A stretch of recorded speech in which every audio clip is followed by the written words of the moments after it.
Here is the video solution to the exam number 1 preparation problems for trigonometry. It's important to note that you must use the methods discussed in the class lessons to solve the following problems. Notes are not allowed, and all work must clearly be shown. You will also need a non-graphing scientific calculator. In the first problem, we're asked to use identities to find cosine of theta if the sine of theta is negative 3/5 and theta lies in the third quadrant. We are going to use the identity that relates sine and cosine. This is the Pythagorean identity. Sine squared theta plus cosine squared theta is equal to 1. And we're trying to figure out cosine of theta, so we can solve this identity for cosine of theta by subtracting sine squared of theta from both sides. And then we can simply take the square root of both sides. And this gives us cosine of theta is equal to plus or minus the square root of 1 minus sine squared of theta. All right, so first of all, the plus or minus that you see here is a choice. It's not both.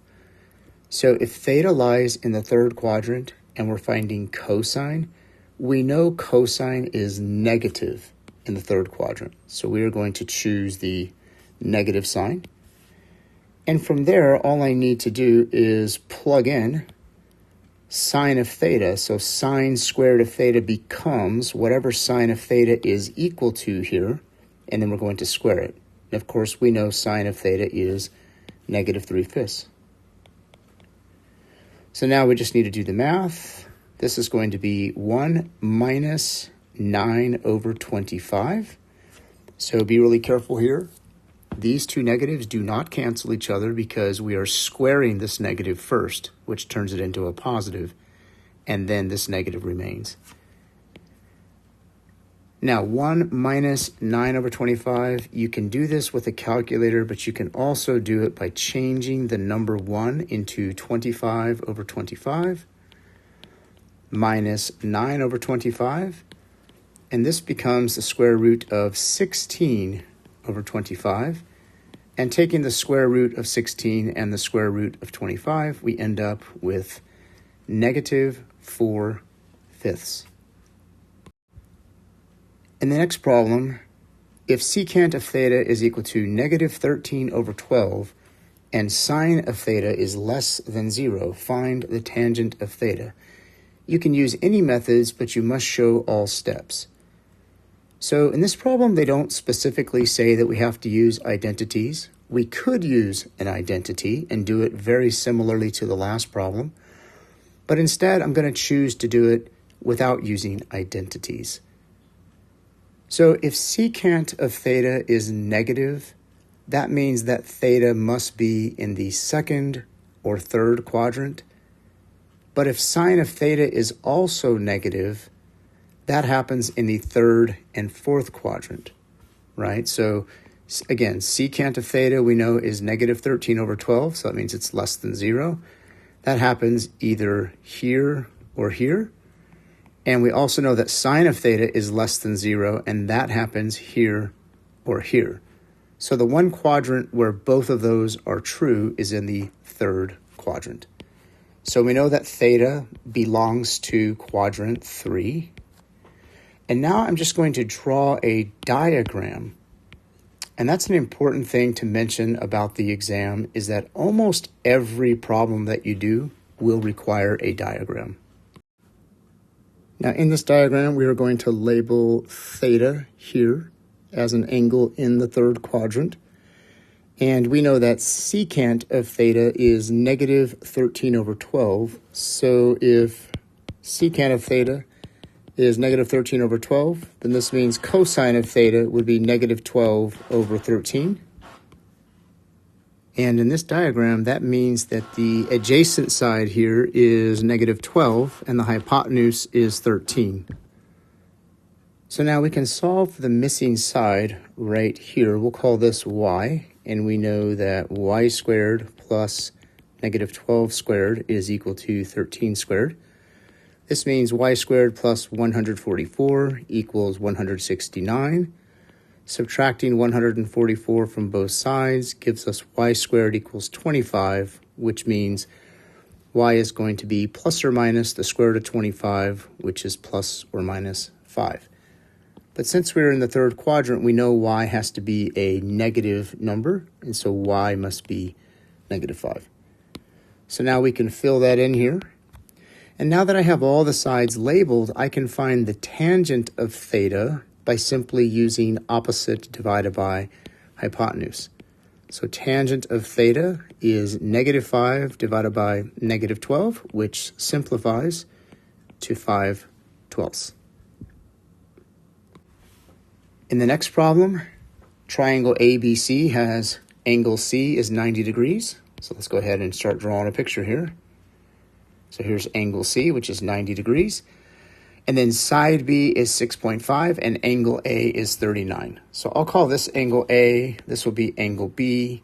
We know angle A is 39 degrees. This side over here would be side A. This side would be side C. And this side right here is side B. And we know that B is 6.5. And we want to solve the triangle. So the first thing we can do, which is very simple, is we can find the missing angle in the triangle. Angle B must be complementary with angle A. So that means angle B must be 90 minus 39. And if you do the math on that, that is going to be 51 degrees. Okay, so we know all the angles now, and I'll go ahead and write in 51 degrees here. Now we're going to find the sides, and I'll just start by finding side A. So I'm going to use what I know to be true. So we were given angle A is 39 degrees. Side A is opposite of that. And the other side we were given is the adjacent side to angle A. So we know that tangent of angle A is side A divided by side B. But again, we know that angle A is 39 degrees. And we know that side B is 6.5. So if I fill in what I know, I can then multiply both sides by 6.5. And then the 6.5 here will cancel out. And side A is going to be 6.5 times the tangent of 39 degrees. And if we do that on a calculator, we get approximately, to two significant digits, we get 5.3. So side A is approximately 5.3. Okay, the other side we need to find is side C, the side here. Again, I'm going to use the information that we were given. So again, I'm going to use angle A and side B. Now, this is the adjacent side to angle A, and this is the hypotenuse. So that is the cosine function. We know that cosine of angle A is going to be side B divided by side C. And in this problem, that means cosine of 39 degrees is equal to 6.5 divided by C. Now, you can solve this algebraically here by multiplying both sides by C and then dividing by the cosine of 39 degrees, or you can just switch these two. That's sort of an algebraic shortcut. And if I do that here, we end up with side C is 6.5 divided by the cosine of 39 degrees. And so I'm just going to type that into a calculator. And this gives us approximately 8.36, which is 8.4. So side C is approximately 8.4. And we have solved the triangle because we have found all the missing parts. The next problem is very similar. We are solving triangle ABC. Let's go ahead and start drawing this triangle. Again, we have a right triangle because angle C here is 90 degrees. And then we have angle A, angle B, side A, and side C. What we know here is that side A is 7.19, So I will fill that in here. Side B is 11.3. I'll fill that in here. And then what we don't know is angle A, angle B, and side C. Now, because we're given two sides, we can find side C by using the Pythagorean theorem. A squared plus B squared is equal to C squared. And so that is 7.19 squared plus 11.3 squared is equal to C squared. And so C is going to be the square root of this quantity. And we can type all of that into a calculator, and doing so gives us 13.39. So we're going to say that this is approximately 13.4. Okay, now we need to find the angles. So we need angle A and angle B. I'll just focus on getting angle A. And again, to find angle A, I'm going to use the given information, which is this side and this side. And in relation to angle A, this is the opposite side and this is the adjacent side. So we know that tangent of angle A is equal to the opposite side, which is side A, or 7.19, divided by the adjacent side, which is side B, which is 11.3. So then to find A, we simply take the inverse tangent of both sides of this equation here, and then we just need to type that into a calculator. So the inverse tangent of 7.19 divided by 11.3 is 32.46. So we're going to say approximately 32.5 degrees. So angle A is approximately 32.5 degrees.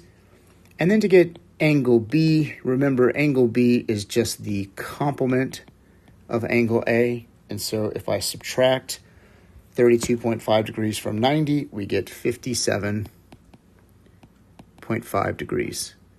And so angle B is approximately 57.5 degrees. And we have solved the triangle. In the next question, a plane is headed west while the wind is blowing north at 25.6 miles per hour. If the plane's westerly speed is 207 miles per hour, find the true speed and bearing of the plane. Okay, so we just need to draw a vector here representing the plane is traveling to the west. Okay, so west is this direction, right? Assuming that this is north, south, east, and west. And we're going to label that as 207 miles per hour. Now, to the end of this vector, the wind is blowing north, which is straight up. So I'm going to attach a vector here, north, 25.6 miles per hour. So what happens is, even though the plane is pointed in this direction, the wind is blowing this direction, so it's going to blow the plane off course a little bit. The plane is going to end up traveling in this direction. So to find the true speed of the plane, first of all, take note that this is a 90-degree angle right here. And so we can solve for this side, which I will call x, by simply using the Pythagorean theorem. So very similar to what we just did in the last problem. And so if we take the square root of 25.6 squared plus 207 squared, we get approximately 208.57. So we'll just say 209. This will be miles per hour. That's the true speed of the plane.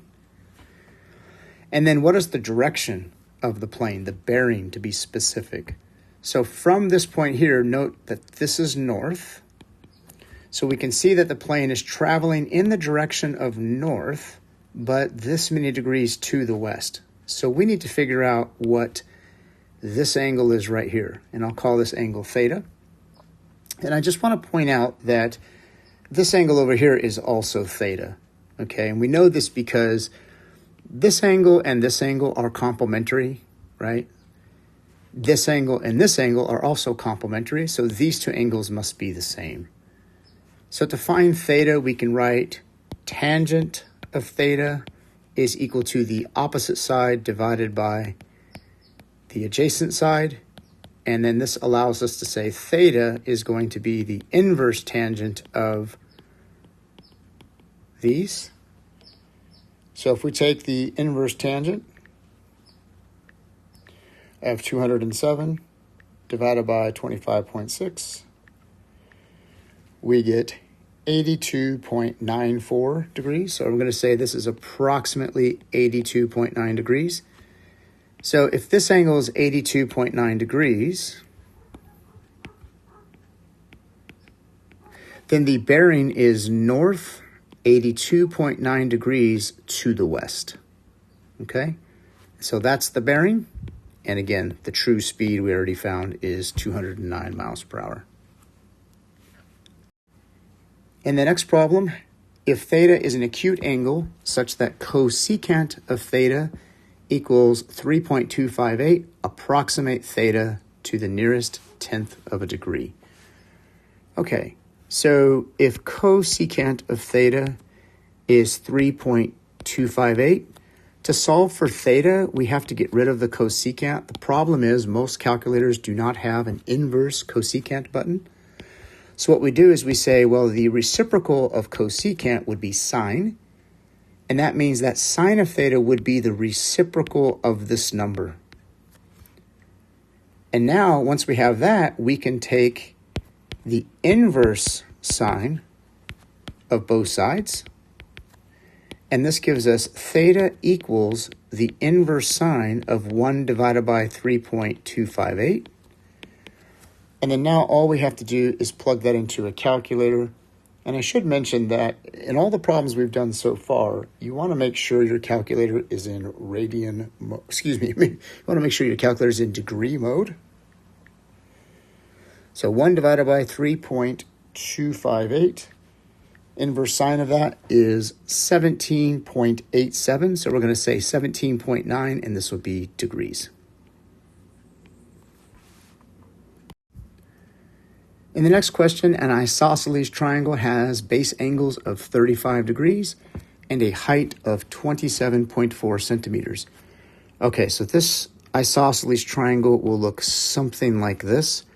Remember, an isosceles triangle is a triangle with two congruent sides and two congruent angles, and those congruent angles are often called the base angles. So those are the angles that are 35 degrees. And then the height of this triangle would be measured here, and that is 27.4 centimeters. So we want to find the lengths of the base and congruent sides, okay? So to get the base, first of all, just notice that this side here is the same as this side here. So I'm just going to call this x, and then if that's the case, then the base is just equal to 2 times x, right?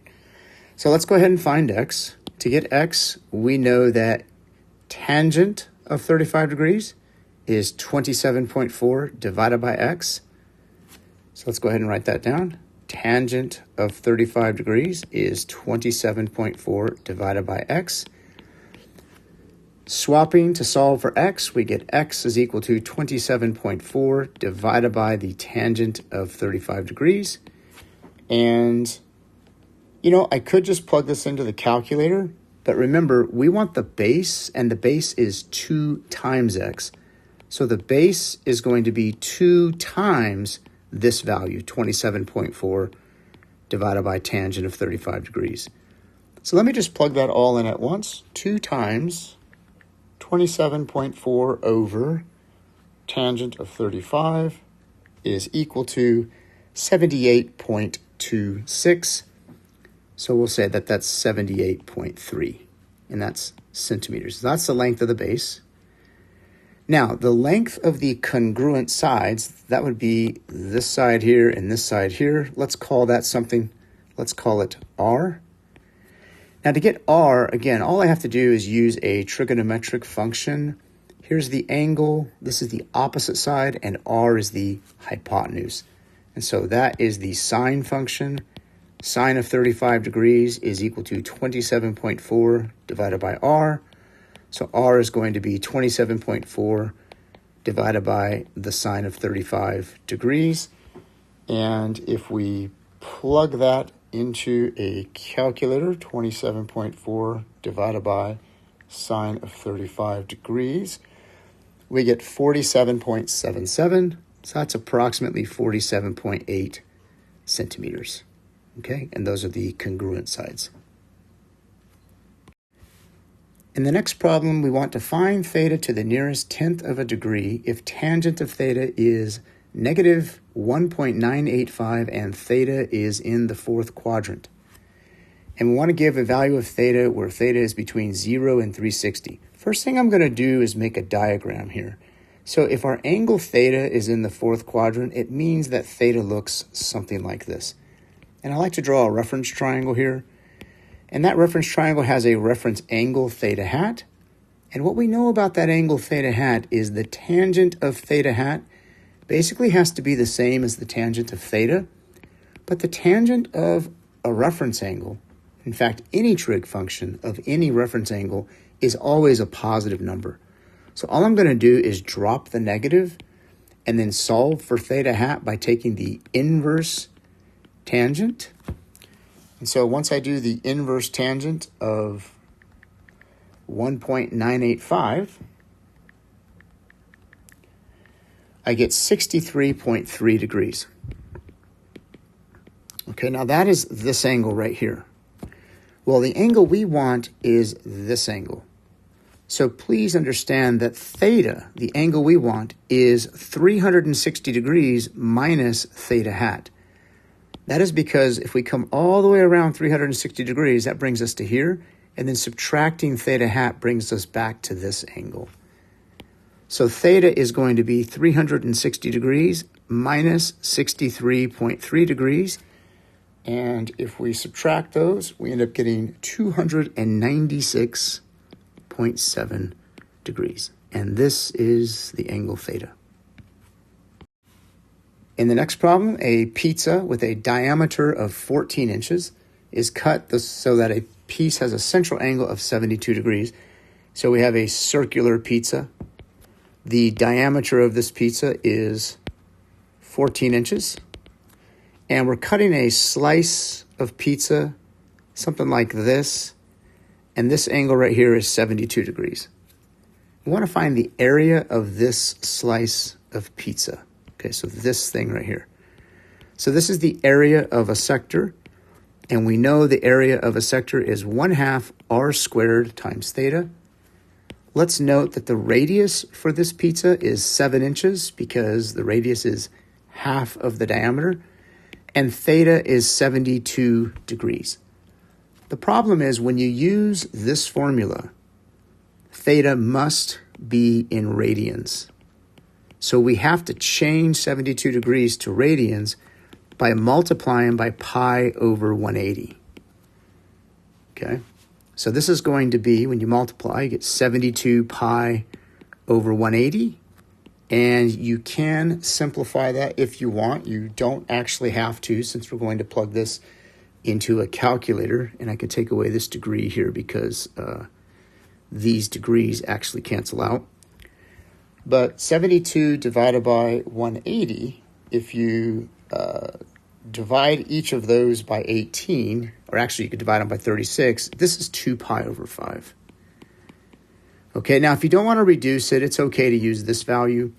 But now the area is going to be 1/2 times 7 inches squared times 2 pi over 5, or you can put 72 pi over 180 in here. And if we do the math on that, we have 0.5 times 7 squared is 49. And we're going to multiply that by 2 pi over 5, all on our calculator. Gives us approximately 30.78, which is 30.8. And this will be square inches. Next question, how far does the tip of a second hand on a clock move in 22 seconds? Okay, so let's think about a clock. We'll put the second hand up here, going straight up. 22 seconds is about this far, right? So remember, as the second hand on a clock moves, it's going to take 30 seconds for it to go halfway, 15 seconds for it to go quarter of the way, so 22 seconds would put it somewhere in here. So we need to figure out what is that angle, and then how far does the tip of the second hand move? That is going to be this distance right here, okay? And so this is an arc length, which we will call S, and we know S is equal to R times theta, okay? Now, the length of the second hand is 5.2 inches, and so that is R. And then again, like I said, we have to figure out what theta is. So let's figure out theta. Well, the way to figure out theta is basically you want to know what fraction of a whole revolution do you have. You have 22 seconds out of 60 seconds on a clock. So 22 out of 60 is the fraction of a revolution. And we're going to multiply that by 2 pi because 2 pi is 1 full revolution. So if you multiply these, you get 44 pi over 60. And if you reduce that a little bit, you get 11 pi over 15.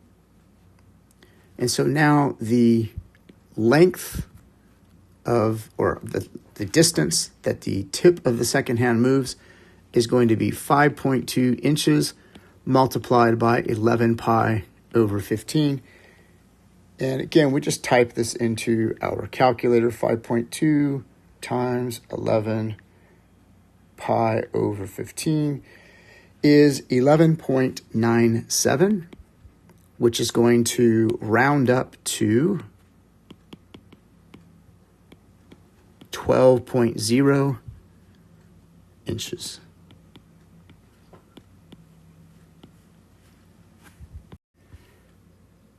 Here we are asked to graph y equals -3 times the sine of 2/3 x.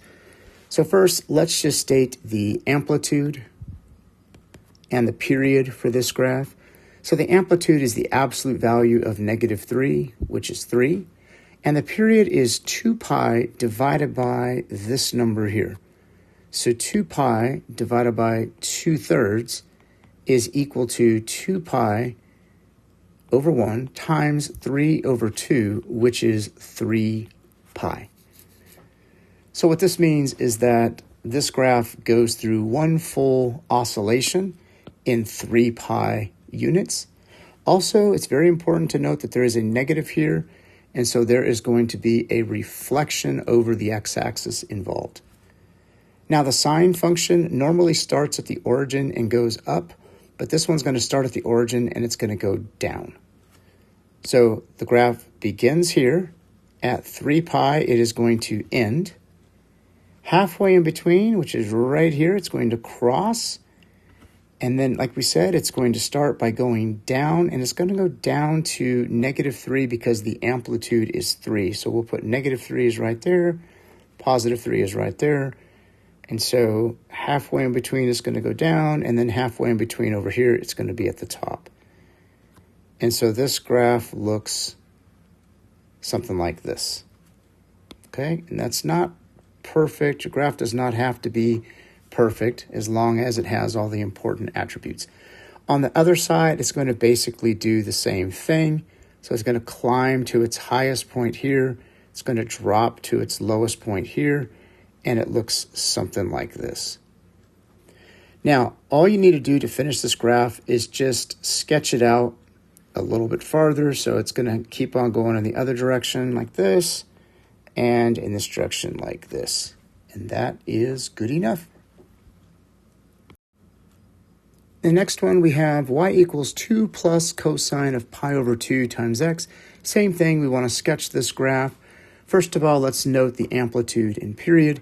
So the amplitude for this graph is 1. That is because there is a 1 right here. And the period is going to be 2 pi divided by pi over 2, which is 2 pi times 2 over pi, which is equal to 4. So the period is 4, the amplitude is 1, but also we have a vertical translation. The vertical translation is up 2 units. So normally the cosine graph would oscillate around the x-axis. It is now going to oscillate around the line y equals 2, which is right here. So that takes care of our vertical translation. Now, from that line, it is going to go 1 unit up and 1 unit down because the amplitude is 1. So let's go ahead and put in a mark here at 3 and also a mark at 1. And then the period is 4. So let's remember the cosine function starts high, goes low, and then ends up high again. So it's going to start here at 4 units. It's going to end at the same point. At 2 units, it's going to be at the low point, and halfway in between, it'll be crossing this line. And so this is what that graph looks like. And then in the other direction, we can do basically the same thing. And we get a nice, smooth continuation in the other direction. In the next problem, we are asked to simplify the sine of the arctangent of 3 divided by x, where x is positive. So the first thing you want to remember for these problems is that anytime you see an inverse trig function, this is nothing but an angle. So what I'm going to do is give it an angle name. I'm going to call it theta. And that means that this is just the sine of theta. Now, I can figure this out as long as I have a picture of what theta will look like. And because x is a positive number here, we know that this angle has to be in the first quadrant. Okay, so I'm just going to draw a triangle representing an angle theta in the first quadrant.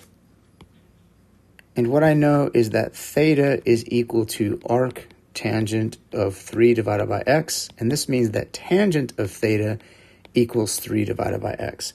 So if I look at the picture here, theta, the opposite side must be 3, the adjacent side must be x, so 3 divided by x would look like this. And now I can solve for the hypotenuse, which I will call r. We know that r squared is equal to 3 squared plus x squared. So r squared is 9 plus x squared. So that means that r must be the square root of 9 plus x squared. And this does not simplify. So let me go ahead and fill this in. This is the square root of 9 plus x squared. Or you could say x squared plus 9. And now to find sine of theta, it's very simple because we know that sine is opposite divided by hypotenuse. So from this diagram, we know that it must be 3 divided by the square root of 9 plus x squared. And again, you could also write this as 3 divided by the square root of x squared plus 9. Either of these is okay. Now this next problem is very similar. We have the cosine of 2 times the inverse sine of 5 over x. Again, anytime you see an inverse trig function, you can think of that as an angle, and we can give it an angle name. Okay, but the 2 is not a part of that. Okay, so theta is just representing this here. So if I rewrite this by substituting theta, we have the cosine of 2 theta. Now, to find the cosine of 2 theta, we can use a trig identity. There are actually 3 of them. We can say cosine squared of theta minus sine squared of theta. We can say 2 cosine squared of theta minus 1, or 1 minus 2 times sine squared of theta. All of these are valid. All right, but now once again, I'm going to draw a picture of theta. So here's my angle theta, and I know that theta is equal to the inverse sine of 5 divided by x, which means that sine of theta must be 5 divided by x. So I can label my diagram here. Sine of theta is opposite divided by hypotenuse. And then I can solve for this missing side right here by using the Pythagorean theorem. So let's say I call this side a. We know that a squared plus 5 squared equals x squared, or a squared must be x squared minus 25. And so a is going to be the square root of x squared minus 25. Once I have that, I can put that in here. And now what I'm doing to find the solution here is I need to use one of these identities. Now, the easiest one to use would just be this last one right here. 1 minus 2 times sine squared of theta is just going to be sine of theta quantity squared. The reason this is the easiest is because we actually know the value of sine of theta. I could just plug that in here. So in this particular problem, I don't actually have to draw a diagram because I know this information. But if you were given something slightly different here, you might need to draw a diagram. So that's why I did that.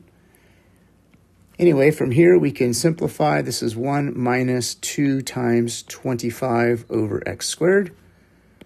This is 1 minus 50 over x squared, which is x squared over x squared minus 50 over x squared, which is the same as x squared minus 50, all divided by x squared. And that is the simplest way to write the answer here. And in our final problem, it's very similar to the previous two. We have the cosine of the inverse sine of 1/5 minus the inverse tangent of 2/3. Again, we're going to think of this as some angle and this is some other angle. And I'm going to give those angles the names A and B. And so this would simply become the cosine of A minus B. And to do this, we have a formula, cosine of A, cosine of B, plus sine of A, sine of B. And then now I just need to figure out what are the values of all of these things. So let's draw a picture for angle A. For angle A here, we know that A is the inverse sine of 1/5. This means that sine of A is equal to 1/5. If I find the missing side here, it's going to end up being the square root of 24. Okay, this is from the Pythagorean theorem. So if you want the work here, it would look something like this.